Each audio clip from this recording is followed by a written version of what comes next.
Sure. Welcome to the Ecoholics Live with Toppers. Our guest for today needs no introduction. Isha has been very popular with her conquest in the last few days in the field of economics. And this time we are talking about the RBI DEPR examination. So, welcome to the show, Isha. Thank you so much, Ham, and thanks so much for your kind words. First of all, how are you feeling? Like, you cleared two of the most coveted examinations that students of economics desire to do, and they can only dream of doing so, but you've conquested both of them. So how do you feel?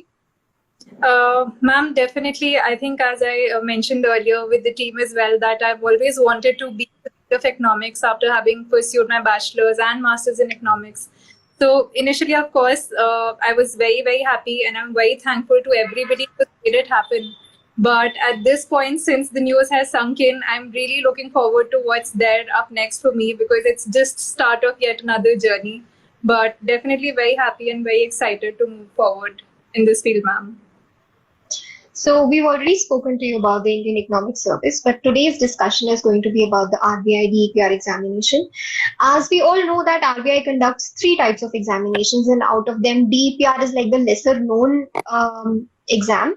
So first of all, let's discuss about what is the DEPR exam that is conducted by RBI. Surely, ma'am. So, ma'am, like you rightly said, RBI conducts three types of exams for the Grade B officers. One is general, one is DEPR, and one is DSIM. So, what we are talking about is DEPR, which is essentially Department of Economics and Policy Research. So, again, this department, like whoever gets recruited into this department, is very much involved in the research which contributes to further policy making, whether it's monetary policy making or something to do with capital infusion or some new research on the effects of multipliers. So definitely a good amount of policy research is involved in it. And of course, along with certain more administrative tasks, maybe publishing of annual reports of the RBI or perhaps other reports that do come in, which are a part of routine work of RBI per se. So definitely, this department has a lot more focus on how economic research can convert into policy inputs, which can help meet objectives of our economy and our country in general. Okay, that's really great. Coming on to my next question, whenever you study for an exam, there are only two things in front of you. One is the syllabus, and second is the previous year questions. When we talk about RBI gives no syllabus for the exam, and syllabus is the king, as we all know, when it comes to the competitive exams. So, how did you prepare for it? Right, ma'am. Like you rightly pointed out, one of the major reasons that this exam is perhaps very challenging is the fact that there is no published syllabus per se of this exam. And so, in that case, every aspirant or student is really worried like, okay, what should be my focus? Otherwise, it's everything under the sun. However, ma'am, I would like to speak about the format of the exam first, just for the interest of the broader audience. So, first exam that we have is a paper one, which is an objective type paper, and that's actually like a clearing paper for you to go on to the step two as well. And when we talk about the second phase, there are two papers. One is based on economics, and the other is based on English. And once you clear that as well, then there's the interview process. So I'd like to take it step by step. So talking about the first exam, the phase one exam, which for DEPR is a completely objective type paper. So since there is no syllabus per se given, what I had personally done is I reached out to my I reached out to my batchmates from my college or my juniors or whoever who was in the services at that point or some aspirants who were there. I spoke to them. I tried to understand, okay, so what are the broader topics that a candidate should really cover and should try to study, and what is the basic format of questions that is asked. But to supplement with that, I also joined Ecoholics for my RBI DEPR coaching, which again gave me, you get a lot more confidence hearing it from certain teachers who've given the exam or the entire faculty who know a lot more about the paper. You are really able to understand, okay, these are the topics that you must focus on. And perhaps speaking for the coaching, then, we got a lot of mock papers that these are the kind of objective questions that you should focus on. So, ma'am, definitely, like you said, it's very challenging. So, once speaking to people who've had prior experience in giving these papers, people who are already in the services, and if need be, it might be good to align with some institute or some people who have an experience in that field, ma'am.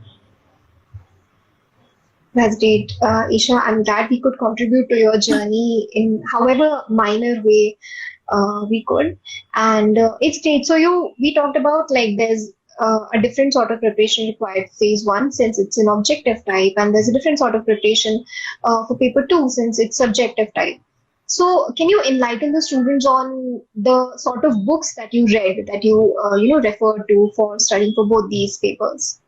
Right. So, ma'am, I'll talk about phase one exam first, which is the objective paper. And to broadly classify, most of the questions are asked from microeconomics, macroeconomics, econometrics, and statistics, plus certain questions from the current trends, like something about what is the GDP of our country, or what is the export proportion, or other things.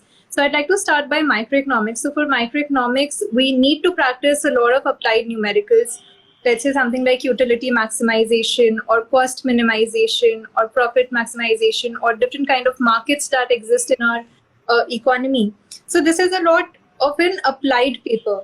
So I'd recommend anybody who is going for this exam, we must have read a lot of books in our undergrad or postgrad.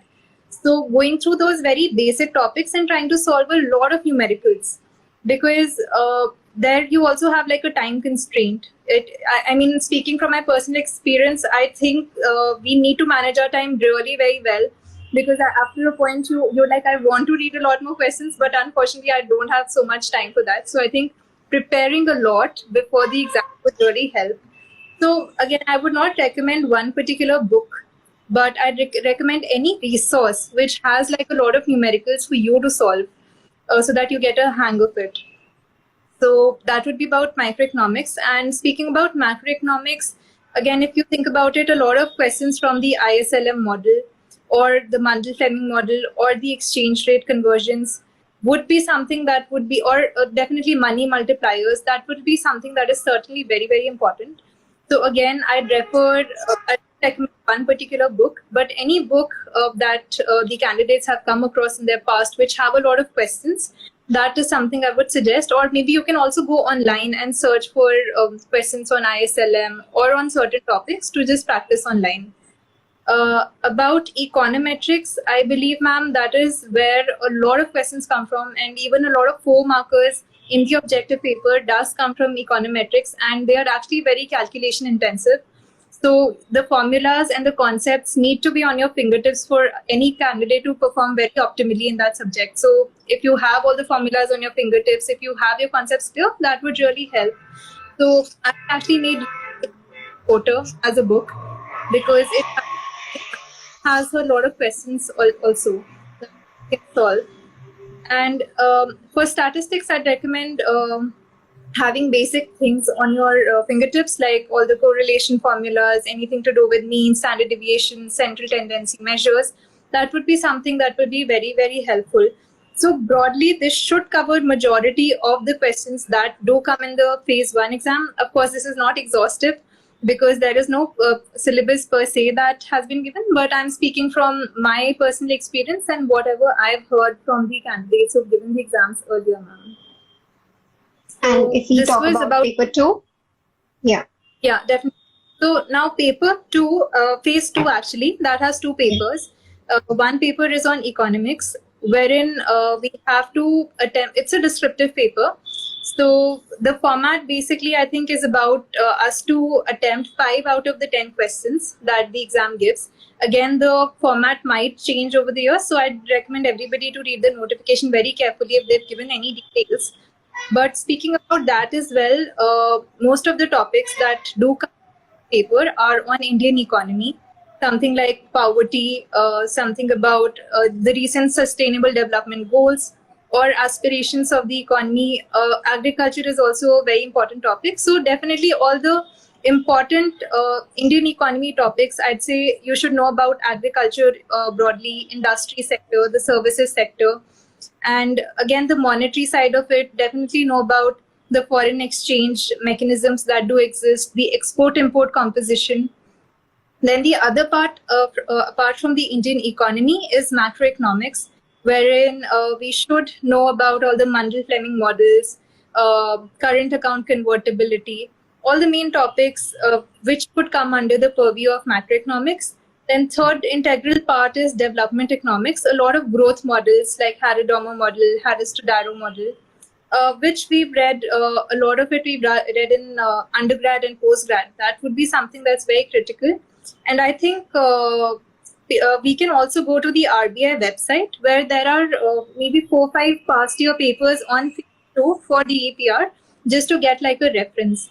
But I'd just like to add one point here as well, that I think this year there were a couple of numerical questions also in phase 2 from general equilibrium. So, which was maybe not expected by a lot of us. I did speak to my fellow candidates as well. So, we should be prepared in general, but do gather experiences from a lot of people. But this is something that should broadly cover a lot of the syllabus for phase 2, and definitely do practice answer writing for this paper, because we have a constrained time and a constrained time limit, and that's when this can come in very handy. And just one more point over here would be that there's only 2 weeks between the declaration of phase 1 results and the conduct of phase 2 examinations. So it'll be good if a candidate can prepare their phase 2 material beforehand as well, because 2 weeks might not be sufficient to just start from scratch. You can revise and you can do a lot more answer writing in that time period. And about the sorry, ma'am. Yeah, sorry, continue. Yeah, and one more thing is then we have this English paper, which so the only point to note there is that it's a typing based paper, like we have to type our answers. So although the paper is broadly simple, like there'll be an essay, there'll be a précis, there'll be a paragraph, but since we have to type, it'll be nice if candidates can practice beforehand at their homes.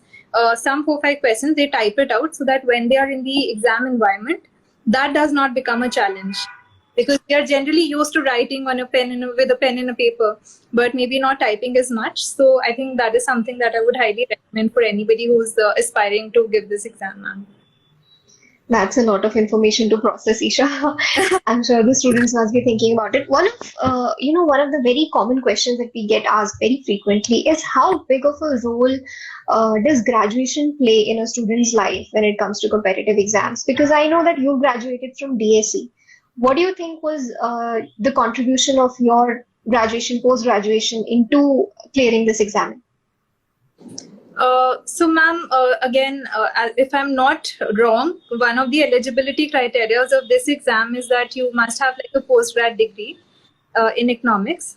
So, if you're asking about the contribution, I think undergrad is basically something that helps us build the foundation for everything, and that is definitely a necessary thing that all of us need to have. And for me, it helped me develop a lot more in economics, make my principles a bit more stronger. So undergrad has a very huge role to play, I'd say, even when we give this exam, because a lot of syllabus is something that we already read in our undergrad. And speaking about postgrad, ma'am, like I think there are multiple colleges, like I'm from DSE, there is JNU, IGIDR, and all of these institutes have a focus on some very different aspects.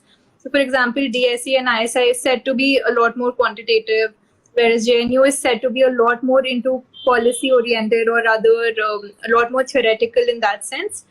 So I'd say postgrad in that sense really determines personal interest, and it will certainly assist in building up our knowledge even when we are appearing for this exam. For example, for me, econometrics was very enjoyable, since in DSE there was a lot more focus on econometrics. So I think that's something that came in very handy for me. So post-graduation does play a role, but not entirely, since when a student is studying, their focus and their preparation is what actually determines. But post-graduation can help if you've done from a prestigious college that pays attention to a certain part of the syllabus. So now that we've spoken about phase 1 and phase 2, let's come to the interview, which is like the trickiest part when it comes to any competitive exam, as we all know. So how was your experience of the interview at RBI DEPR? Right now. So, ma'am, this year, I think the interview was conducted in a video setup. like we had to go to the RBI office. However, we didn't have a live panel sitting in front of us. It was by video conferencing, and I think that is because of the COVID scenario. COVID And situation. next year, I really hope it's not the case going forward. But ma'am, speaking about the interview, my interview experience, it was 20 minutes long. And again, first thing off, the interview panel is really very congenial. They are very supportive. It's a very good atmosphere, nothing to be worried about at all. And again, ma'am, the kind of conversation that goes around in that room broadly depends on your history so far. So, for example, I have like a 5 years professional experience in data science. So, 80% of my interview was around the things like, okay, why do you want to move to RBI DEPR? And, you know, if I'm aware of what are the differences in both the sectors. And also, since I have been in data science, they asked me to illustrate a few examples where data science could be used to solve multiple problems of the economy or come up with some innovative solution to solve a couple of challenges. So, for example, anybody who has a professional experience, they must definitely focus on what are their reasons for moving to RBI or for choosing RBI, and how their professional experience can perhaps contribute in whatever they would be expected to do going a bit forward. So maybe thinking a bit out of the box how our professional experience can help there.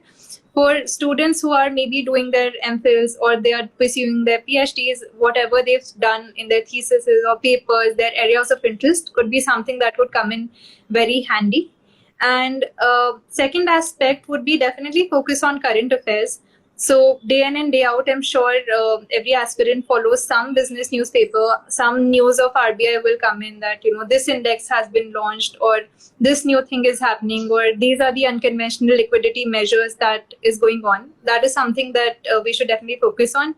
Even the bi-monthly monetary policy committee meetings, minutes of the meeting, every aspirant should read. So then they generally understand what is the sentiment of the economy and what is their general observations on that.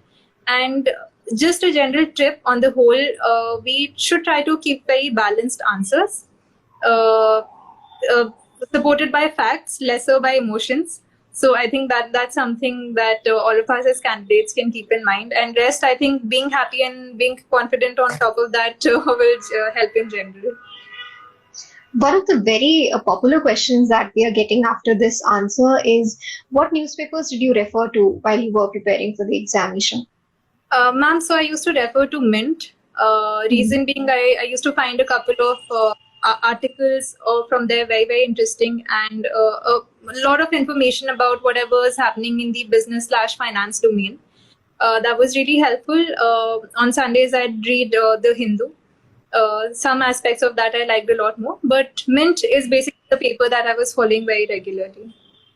So you've stuck to the idea that you don't read anything from cover to cover. You select the best parts out of everything that you can get around you and you prepare from that. That's a very good strategy to follow, Isha.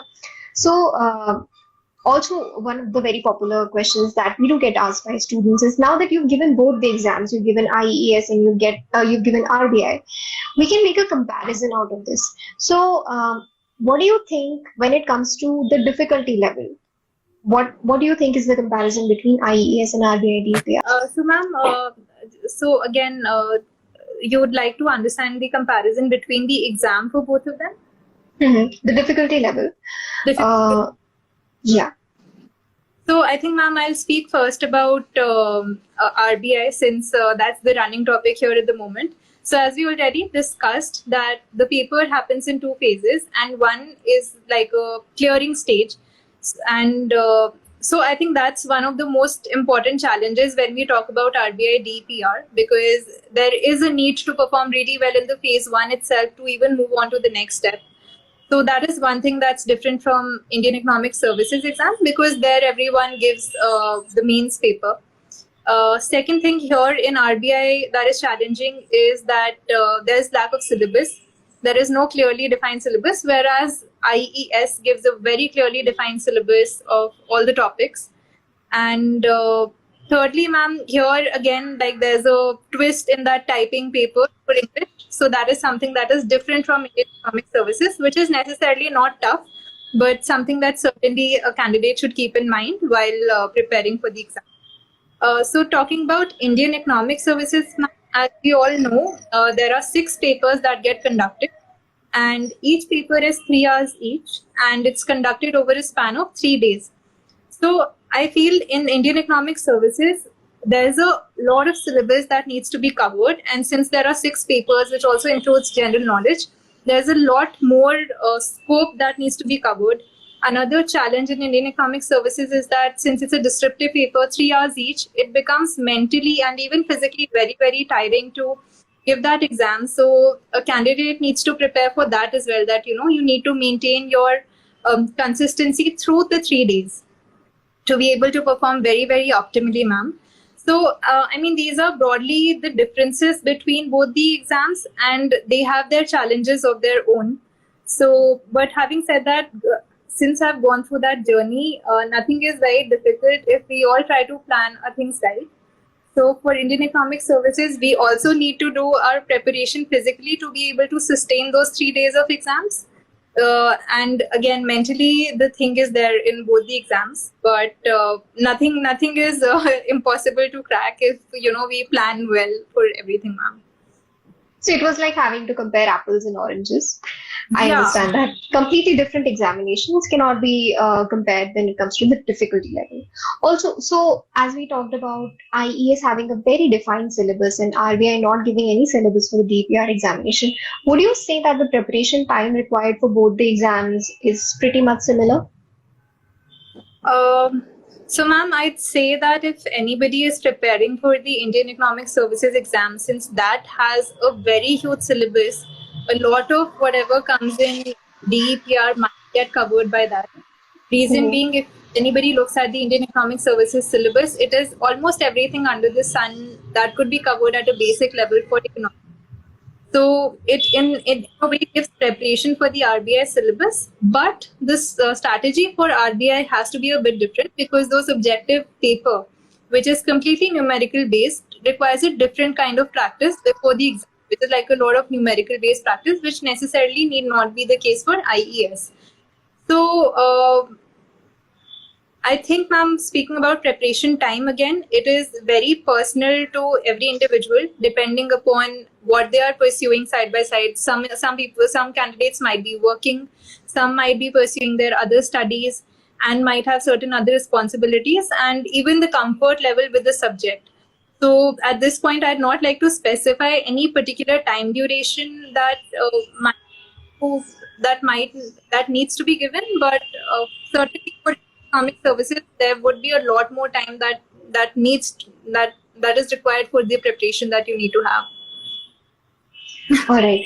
So, for the students out there who are listening to this, who generally come up with this question that are these examinations possible with, a person, for a person who's actually doing a job? So, is studying for these examinations possible for a person who's doing a job? We have a very good example in front of us, Isha, who was working throughout her preparation for these examinations, and she managed to come out of it with flying colors.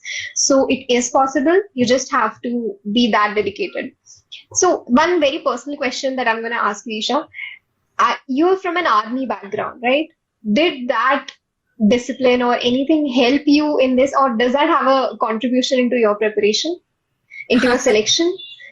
Um, Definitely, ma'am. I think everyone's journey till any point has a lot of role to play in whatever they do moving forward in their life. But speaking particularly about the army, I think in my house, discipline and the will to do something has always been encouraged. So, given that I had to do my work as well and I had to prepare as well, there was a lot of time management that was required and a lot of strategizing that, okay, I have 6 months from now till the exam. So, how do I cover it in the best possible manner? So that is something where that army background comes in really handy, because punctuality is one of the basic pillars of an army background. So that really helped. And secondly, both my parents, they have always suggested that don't fear anything. even if it looks impossible, you give it your best, then we will see whatever happens. So I think that also comes from the background that is there at my house, that gave me a lot of strength to even think about it, and with God's grace gather this result as well, ma'am. I absolutely agree that the support of the family plays a huge role when you are taking over such a challenge in your life. So, Isha, we are already 25 minutes into the live session. Let's spend like a couple minutes on to the questions that are being asked by the students here. Sure, ma'am. So, first question here is, ma'am, in MBA, I'm MBA in finance. So, my question: should I go for general or for DEPR? Is the question. MBA finance Sure. should they go for? So, ma'am, unfortunately, I don't have too much information on the general exam for RBI. And even what I can broadly say is, it would be nice if you can have a word with anybody who is in the general department as well, and try to understand what they work over there. So what I can tell you about the DEPR, it will be a lot focused on economic research and then its policy inputs. Whereas something about general, something that I recommend that you can check with somebody who's already working in that department, and your judgment should really be based on what you look forward to doing in your life, what is more of your interest, and then go for the exam in that fashion. Okay, one more question. So there's a person in the chat who's asking us to speak in Hindi, but just just to throw some light on it, Isha, is RBI only conducted in English? The RBI DPR exam is only conducted in English? Ma'am, as far as I recollect, all the questions were there in English. And Okay. given the fact that phase 2, one paper is entirely based on typing in English, so I'm guessing it will be very important to have English as a language there. Do you think All that need to be attempted in English, if I'm not wrong, ma'am. so do you think that having basic knowledge of English is okay for attempting the examination, or like a very good level of English wherein you are capable of speaking jargons and writing perfect grammar? Is that level of English required to qualify the exam? What do you think? So, ma'am, speaking about phase 1, since that's an objective paper, it's just about marking the right answer. There, as long as the candidate understands what the question is and they're able to solve it, we really don't need to express anything in English per se. Speaking about the second paper, which is the economics paper, again, as far as what I recollect, it needs to be attempted only in English. But then that really we need to use our technical economics language in that. There is no need of flowery language or anything. We just need to be able to convey our ideas to the examiners in the best possible way. And again, even the English paper, it is essay, paragraph. So, just basic abilities to convey whatever knowledge that we want over there. So I just say basic knowledge of English, as long as we understand what is being asked and able to answer it, would be sufficient, ma'am. Okay. Next question is, which Indian economy book we can refer to? Yeah, so that way actually Indian economy becomes a bit tricky. Reason being, it is very dynamic. So, for example, if I talk about, let's say, the Indian economy topic is on agriculture. So, agriculture is evolving every day, and no one book can give you that dynamic information. So personally, what I did was whatever important topics I could identify, that what are the major rules, or what is MSP, or what is the cropping pattern, I would try to look up on the internet for some government report. So either I go through the economic survey, or you go to the Ministry of Agriculture site and try to find out their annual publications and try to extract whatever information you want from there. So I did not refer to any particular book. I just made a list of important topics and I searched online and tried to refer to all government pages for that. One question that I have out of the explanation that you made, so there's a lot of data that you need to remember in order to write a very good answer, and it has to be very factually correct, and you have to like mugging up so much of data can be very difficult. So how did you manage that? Right, ma'am. So I think, again, as a part of our answer writing, to make our answers very dynamic, it is very good if, a candidate can quote that as per economic survey of 2017-18. This is the project income of the agricultural sector or contribution of the agriculture sector, or Make in India wants to increase in a manufacturing composition by so and so. So this might seem like a lot of numbers, but what I would try to do is whenever you have certain topics in mind that, something on fertilizers, you try to make it as a part of your story. That, ballpark, I know that 1 lakh crore is being spent on this much, but we want to reduce it by say that much. So no need to remember everything. Try to remember things in the context of the topic. So that will make things a lot easier instead of having just one sheet which has all the numbers. It will be nice when you're preparing for any topic, just try to have like a broad idea of, how much is the budget contribution or how much is the growth or how much do we expect the growth to be. So that might help. And one thing that will help is keep revising them over and over again so that on the last day, they don't get jumbled in our heads too much. So practice is key at this moment. There's a huge shift from giving the exams in school to preparing for competitive exams because there is no studying one night before the exam. You just cannot do that. It's a process, ma'am. It's a process. It's an everyday thing. Okay, moving on to the next question. From where we can prepare the numericals is the next question. Zainab is asking. I think, like I said, for econometrics, you can refer to Gujarati and Porter because that has a lot of numericals that are being provided. For macroeconomics, a lot of the questions are from ISLM models, and again, if you go online, search for ISLM numericals, you can find a lot of numericals that are there, and you can try to solve them. For microeconomics, again, I think in my undergrad, I read HAL variant. So I try to solve a lot of problems from the HAL variant workbook. And since I also joined Ecoholics, I got a lot of questions that were practiced in class when sir was teaching. And I revised them because sir tries to cover all sorts of numericals that gets asked in the paper. So that is something that also definitely supplemented. And since there are a couple of practice tests that are given by Ecoholics, that is something that also helped me with preparing my numerical part of the objective paper per se. Thank you so much, Isha. When you talk about Ecoholics, it's a very proud feeling. So we are taking up the questions right now, and we are going to take a couple more. But I just want to take this moment to tell this about Isha, since most of our viewers out there don't know her personally.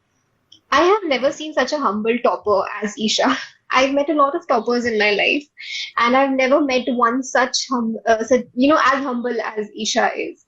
So she actually is the way she looks on this platform. She's actually like that in her real life as well. Very humble, and it's a quality to behold, Isha. Thank you so much for your lovely words, ma'am. I remember when all of you had come over to my house, it felt like one family who was happy for, our success. It was a joint success. So, ma'am, anybody who helps is somebody who is very important in my life. And again, humbleness should be there, I think, in every individual because, that's something that we have to hold on to in general in life. Thank you so much, Isha. You deserve all the praises. And we'll take a couple questions before we end the session. So one question is, ma'am, how to use RBI website in the most effective way? Like there are a lot of stuff there. Please tell us. Ahuja Rishita is asking. Sure. So Rishita, if you go onto the RBI website, you see that publications tab over there. So there are a lot of things that get published. There's like a quarterly reports, there are half-yearly reports, there are annual reports. So I definitely suggest go through the RBI annual report. You need not go through the entire thing. Just try to get the main topics from there and get an overview of what is being said over there. Go through the monetary policy statements. Also, there's a report on banking progress in India. Those three resources are something that I would highly recommend everybody to go through, at least have a glance through it. And again, if you see on the right and left panels, RBI publishes the policy dates. That is something that the last day of the exam, you can definitely go through that if at all you need to quote that number. And again, even in general, before you start your preparation, on the right-hand side of the website, they have like functions of RBI. Just go through that. That will help you understand what RBI really does. And in broader scheme of things, you will be able to appreciate that, even when I'm preparing, so why does RBI focus too much on multiplier questions? Because at the end, when monetary policy is being conducted, what they're trying to do is, how do I adjust a certain rate to infuse more money into the economy? And eventually, how does that money multiply into resulting into growth of our economy? That's why the money multiplier is important. So if we go through the functions itself, we will be able to get a lot of hints about what RBI is interested in checking from all the aspirants. So I think I'd really recommend that as well from the RBI website. That's great, Isha. Our last question for today is one of the questions that I asked you when I met you because I was so curious to know that how did you manage your time? So our question is asked by Sunil. Ma'am, how did you manage time? I'm also working for 6 days a week. So Okay. huge question. Everybody's so curious. Yeah, yeah. So I think I'd like to start with saying that COVID, despite being a very challenging thing for the entire world, it in some way has been a blessing in disguise for me, because I was able to be at home and work. And that eliminated a lot of travel time for me, a lot of other logistics that need to be handled when you really have to go to office in person. So that's where I got a bit of extra time. So, and again, like I said, like I discussed with ma'am, that time management is very, very important. So everybody should just see that, how many months are remaining till the exam. For some, it might be 3 months. For some, it might be 6 months. For them, for some, it might be a year. Then you need to devise a plan that, if I have to cover so and so subject, this is the amount of time I need. So from there, you figure out that, even if I get 2 hours a day, let me just study a bit. I know after office, everybody is so tired, but if anybody is trying to go for something like this, we will have that motivation from inside. Okay, let me just study for an hour. It's fine. Even if I can study for half an hour, that is also fine. So in our hand, we just have our efforts, nothing else. And I do understand constraints that there are some days where all of us work over the weekends as well. So we just need to plan out things a bit and take out whatever time we can dedicate it into the preparation. And again, I think as long as we do everything with a happy heart and a calm mind, things will go our way, and journey becomes a lot more enjoyable. So yeah, it is challenging, but we need to plan our time and we need to plan strategy, and it should be doable in that sense, Sunil. Thank you so much, Isha, for being with us today, and congratulations on qualifying both the exams. We hope for a very bright future for you. And thank you so much for being with us today. Your session was really enlightening for our students. I'm sure a lot of their doubts were cleared. And, you're the most humble guest I've ever had. And thank you for being with us today. I Thank hope you you so enjoyed too. much, thanks, ma'am. I mean, it's very nice that Ecoholics is doing this, because I also learned a lot from hearing all of these interviews from anybody who shares their experiences. So it's very nice on your part to be doing this for everybody around us. So again, thank you so much, ma'am. You would like family to me and my family. So thanks so much. Thank you so much, Isha, for being with us today. Let's end the session. I hope it was informative for the students out there, and you can just reach out to us on, our website, or you can call on our numbers, which are given on our website. We provide free videos on YouTube for your knowledge, and rest is available on the app. Please check it out. Thank you so much. All the best to everyone.